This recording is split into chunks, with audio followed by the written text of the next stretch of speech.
ಶೋಭಾ ಅಮ್ಮ.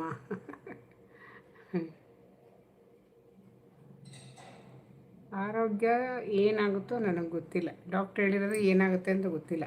ಡಾಕ್ಟ್ರ್ ಹೇಳಿರೋದೇ ಅದು, ಆಪ್ರೇಷನ್ ಮಾಡಿದ್ರು ಏಮ ಉಳಿಯಿಲ್ಲ, ಆಪ್ರೇಷನ್ ಮಾಡಿಲ್ಲ ಅಂದರೂ ಉಳಿಯೋದಿಲ್ಲ. ಏನು ಮಾಡ್ತೀರಾ ನೋಡ್ರಿ ಎಂದಿದ್ದಾರೆ ನಮ್ಮ ಮಕ್ಕಳಿಗೆ.